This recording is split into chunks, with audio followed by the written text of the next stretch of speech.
Welcome Exiles! I'd like to introduce you to my Kinetic Bolt Pathfinder. This Pathfinder packs a punch while remaining very tanky. At first glance you may see my sub 3k life pool and think, oh no, this is a ZHP build. But that is just a deception, my friends, because behind our sub 3k life pool we have over 50% Mind Over Matter effect, 20% less damage taken from Berserk, 20% less damage taken from Fortify, 75% attack dodge, 68% spell dodge, something in the range of 5 to 10k sustained per second due to our Mana Flask combined with Indigon. And last but not least, we have an additional 4k EHP from our Arcane Cloak up the majority of the time. This build can run every map mod in the game except Reflect, which we can account for in Uber Zeri by running a Yugel's Pantheon mixed in with a Sibyl's Lament.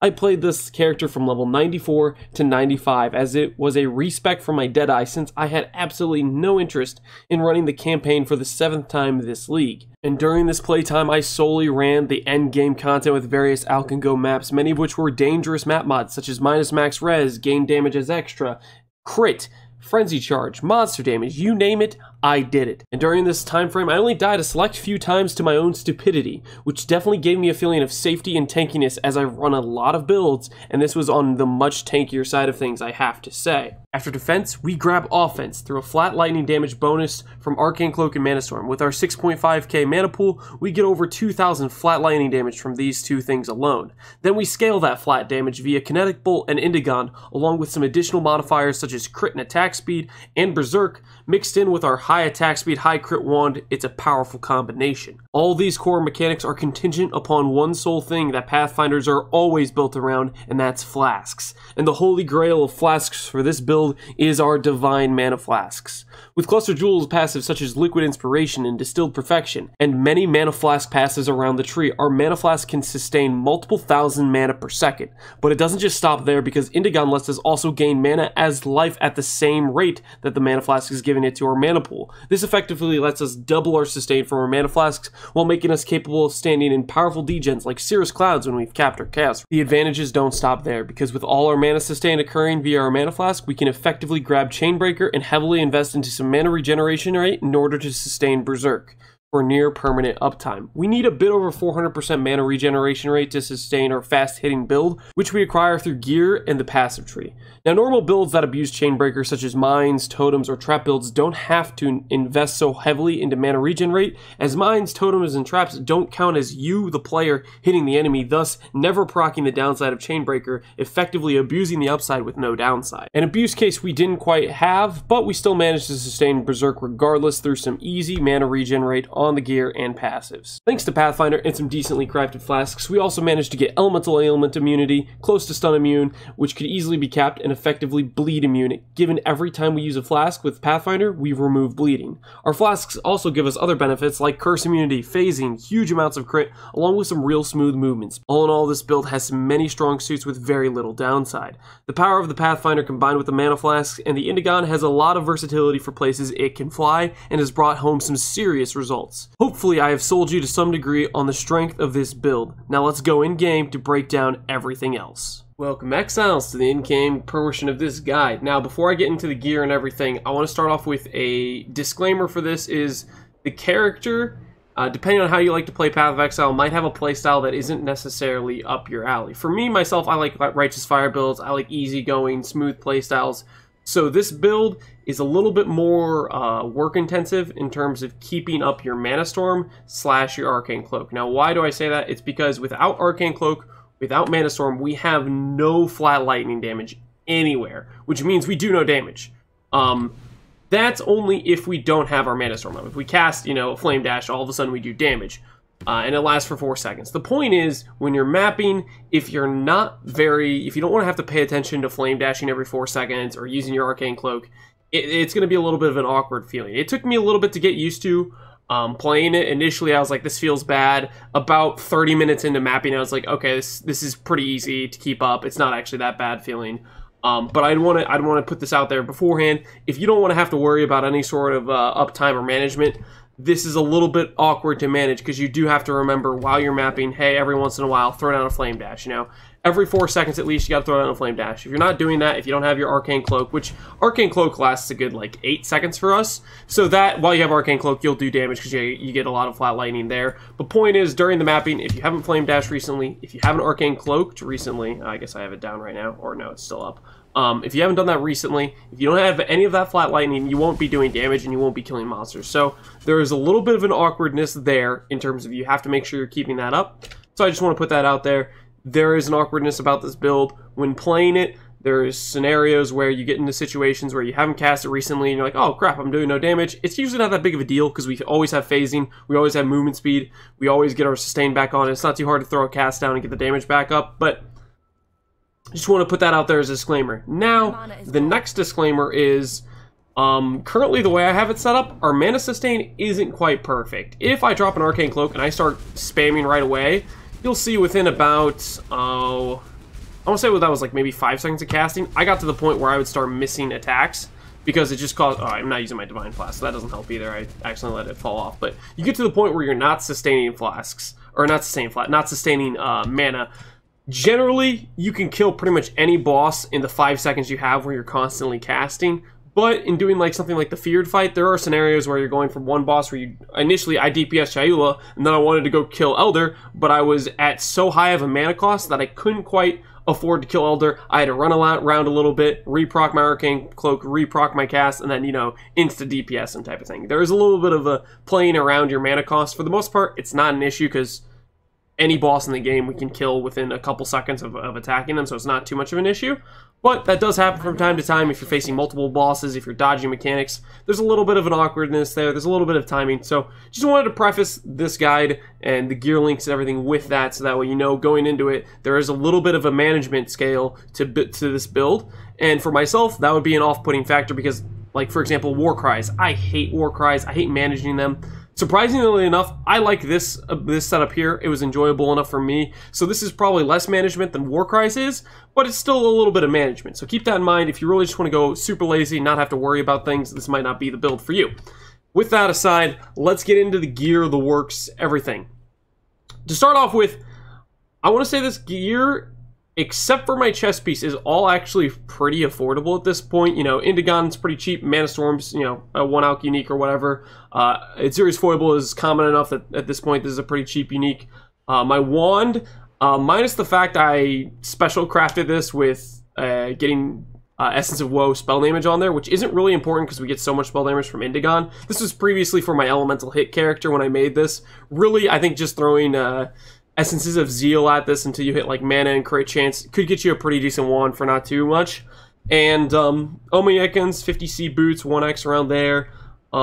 Gloves, these are a little bit more expensive because we Awaken Orbed it with elevated Redeemer evade chance. Really, you don't need this. I think our attack and cast speed is too fast as is because we get to the point where we can't sustain.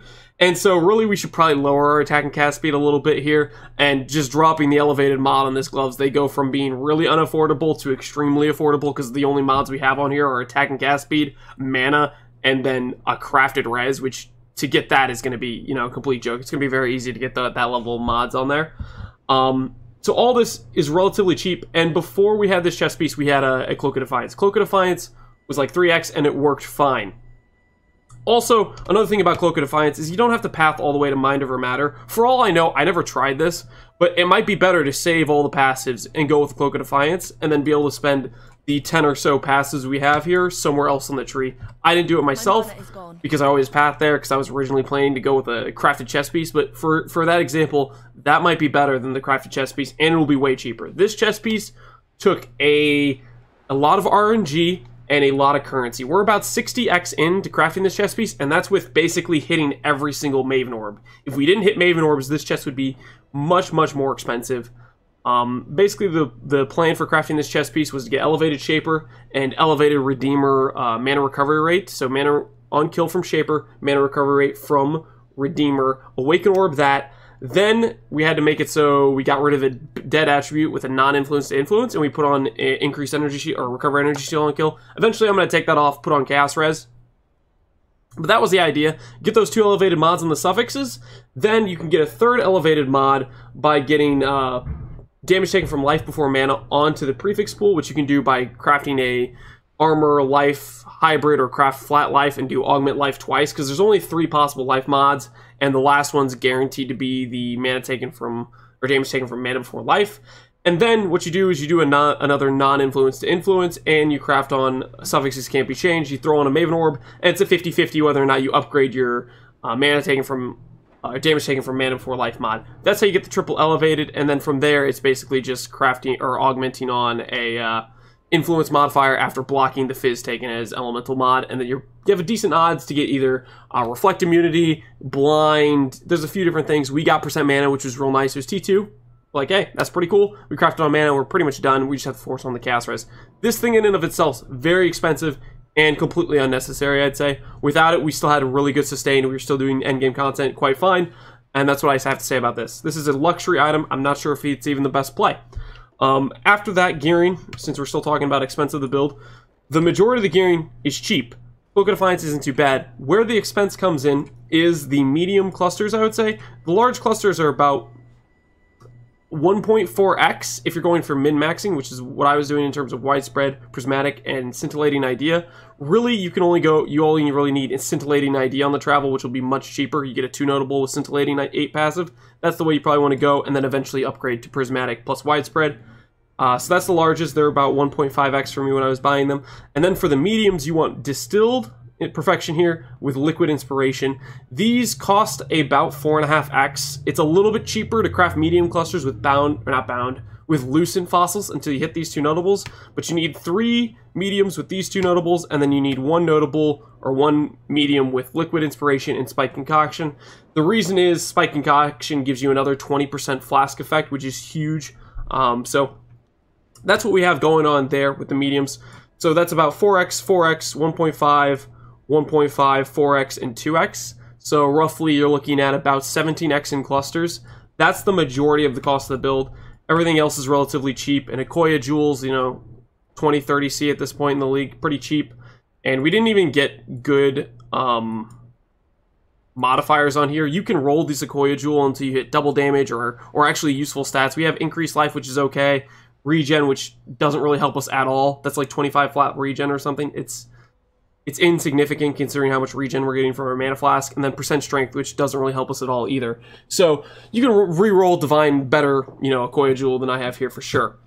After that, I think we've gone over basically most of the gear pieces. Oh, and our belts. We basically just get a Redeemer belt. I recommend a Stygian Vise, and then throw Lucent fossils at this until you hit mana plus mana recovery rate, and then you can kind of craft on resistances with Harvest, or maybe go for Flask mana recovery rate. There's a few different modifiers here. I like the increased effect of Flask Supply to me is my third prefix, because we still have an open prefix here. So this belt could be better if we got Flask mana recovery rate as well.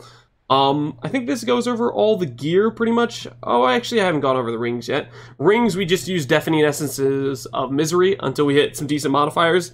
Obviously, I haven't finished this ring because it's only about 3 modifiers plus the crafted modifier, and obviously I haven't finished this ring because it's 3 modifiers plus the crafted modifier. But really, you just want a Cerulean rings, or if you can get an Intimidate ring, I got this for like 1x, it wasn't too bad. Those are some great options for you for rings. And I think that covers pretty much all the gear except for Omiyakins. Omiyakins are a great pair of boots. They give you 20% spell and attack dodge, which is a massive amount of defense if you get up to 5k mana, which we do. We get about 6.5, so we're well over that. It also gives us onslaught, and it gives us some percent mana. So these are really a great pair of boots for both feel good movement speed, gives us attack and cast speed, gives us a spell and attack dodge. Really fantastic. Would recommend, and ideally you want to get the mana regen enchant on there. I bought it outright. It was 5x just buying it with the enchant. Really, you should just do a Gift of the Goddess labs. Do a few of those. You can hit mana regen rate in probably 3-4 labs tops, because there's not that many boot enchants. You're going to hit it pretty quickly within doing some Gift of the Goddesses, and that's what I recommend doing for the save your money there. For our helmet enchant, we went with Kinetic Bolt, changes 2 additional times. This just makes it zigzag 2 more times. I'm not sure how necessary it really is. Honestly, you could probably go, like a better enchant would be like Berserk buff effect, but that costs a lot of money type of thing. Or Arcane Cloak spends more mana. You can go for other enchants here. This is just the one I went with because it was 20C. It was cheap, and I was like, okay, that's a deal. I'm in. But really, there's other enchants out there, like Kinetic Bolt attack speed might exist, or Kinetic Bolt prod speed, or Kinetic Bolt damage. I can't remember. But there's other enchants besides this one. This isn't necessarily the top tier enchant, I would say.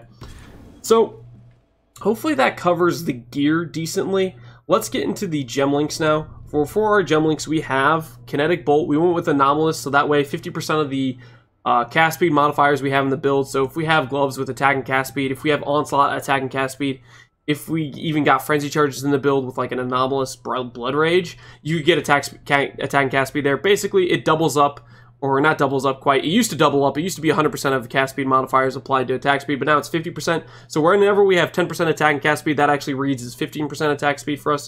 So that's the reason for the Anomalous Kinetic Bolt. Then we went with damage on full life, because we're pretty much always on full life with the amount of sustain we have. Also, Awakened Lightning Pen, because we don't get a lot of pen in the build, so it's nice to have pen here. Then we do Awakened Elemental Damage with attacks, linked with Greater Volley. I talked about this in the previous video, but apparently Kinetic Bolt shotguns? Why? I don't know, but it works and it's really strong. So we previously did like slower proj. If it patches out the ability to shotgun with Greater Volley, it's not too big of a deal to swap from like GMP to slower proj. I did chest slower proj before I even knew it shotgunned, and we did plenty of damage then as well. On boss fights, it was still insta-phase, like Conquerors and stuff. So the DPS was still really good with slower proj, but Greater Volley, from my experience, is a decent amount more, but still the build's perfectly viable without the shotgunning. And then for our last link, we went with increased crit damage support. I'm not sure this is the best support to use. Just the one I went with. You can really just check on PoB and socket in different supports, see if there's one that's better damage. I didn't even check PoB if this is the best one. I was just like, yeah, sure, I'll do crit damage. Why not? And that's what I went with. After that, we have Enhance linked to our increased duration, linked to Arcane Cloak, linked to Second Wind. This is also, we have a really long Arcane Cloak, and we can keep good uptime on it. So it ends up lasting us, 8 seconds? Yeah, 8 seconds roughly. And that's with a few passives on the tree here. This is a scenario where I think it'd be worth it to use a Veterans Defender setup. I didn't end up taking the time to put it in the build, but I kind of wish I did, because it would be a huge amount of tankiness whenever, if say we wanted to take a Maze Meteor, I'd imagine we could pop Arcane Cloak and probably tank a Maze Meteor with Veterans Defender. Stuff like that would be a fun time. After that, for gem links, we have Arcanist Brand linked to Precision, Assassin's Mark, and Wave of Conviction. Really, this is just to get exposure, lightning exposure from Wave of Conviction, and then Assassin's Mark on bosses. Our setup for a boss kill would always be, we would pop Arcane Cloak because it lasts 8 seconds, then we drop our Arcanist Brand, that would be our recently cast spell, and then we go and we, DPS the boss. That would be the play we would do to get the recent cast on Manastorm, and then Arcane Cloak up damage as well. After that, we have Portal, we have Clarity, level 1. This is just so we can use a Watcher's Eye with the it goes up to 10% damage from Mana before life. This is pretty important. With a low HP pool, the more damage we can take from our mana pool before our life pool is ideal. We're at about 50% with that, and we can get up to about 56% with the elevated damage taken from life before mana mod on the chest piece. After that, we have Anomalous Berserk linked to Enhance. This is just so that way we get a lot of cooldown recovery rate on our Anomalous Berserk. Second Wind might be better than Enhance here. I'm pretty sure Second Wind would be better here, but whatever. We're not using Second Wind. It's okay. And then Anomalous Berserk because you get more cooldown recovery rate. If you're a spell build, obviously you go with Divergent because you want the extra more damage multiplier from spell damage from the Divergent Berserk. But Anomalous is great for just getting a shorter cooldown and more uptime on Berserk. After that, we have Fortify linked to faster attacks. We can shield charge. This is just so we can, speedy shield charge around maps. Honestly, when we're using this shield charge, I feel like we move and attack so fast. It's almost like we're teleporting. It feels like with how fast our shield charge is when we pop that bad boy. After that, we have Second Wind linked to Flame Dash, linked to Arcane Surge support. This is just to proc Arcane Surge for, I think it gives us some cast speed, which is a little bit more attack speed. I don't know, it's probably a waste of a link. We could probably use that link somewhere else. And then Arcane or Flame Dash is just so that way when we cast it, we proc Manastorm, and we can just do that throughout mapping to keep up our flat lightning damage from Manastorm. Okay, I think that covers all the gem links. Let's go into the passive tree, starting with the Ascendancy. We went with Pathfinder. You could also do this as an Ascendant if you went Ascendant plus Pathfinder plus the Hierophant node is probably what I'd go with for the mana. and then damage taken from mana before life, but we went with Pathfinder here. Pathfinder gives us elemental ailment immunity, it gives us a lot of flash charges, it gives us reduced elemental damage taken, it gives us attack and cast speed, or attack speed and movements, and it also gives us the ability to recover life when we use a flask, remove bleed when we use a flask, and gain flash charges on critical strike.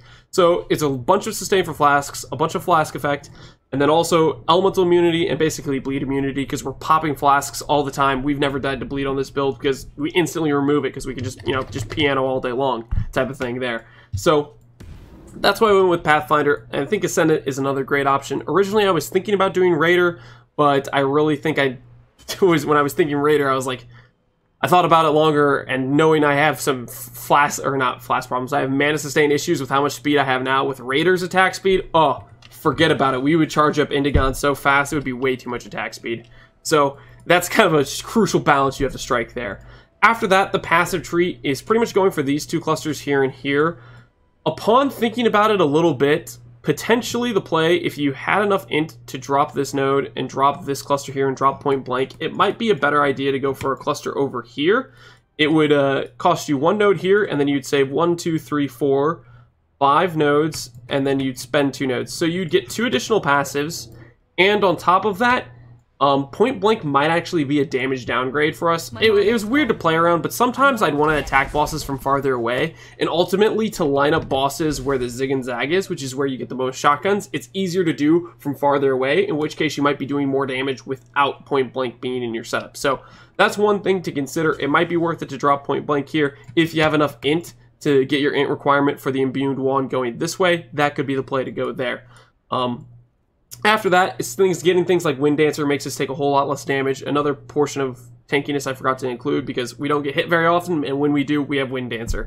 After that, we are basically going for Mana Flask nodes, Mana nodes, and yeah, just Mana nodes, Mana Flask nodes, and Jewel Sockets. That's about it for the tree.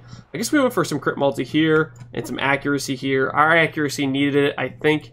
It might be necessary to get a little bit more accuracy in the build, but that could be done on gearing. For example, I think right now I have about, how much accuracy do I have? 2,800. You want to get that number a little bit higher to like 3,000 plus, 3,500 if you want to get to 100% hit rate. And just getting like one accuracy roll on your rings would be a way to get that accuracy close to 3,500 and up. So anyways, that is the gear, the passives. Let's go over flasks. Flasks, we went with the Crit Strike Chance Craft. You can get this by unveiling mods from the Cinder Swallow Flask.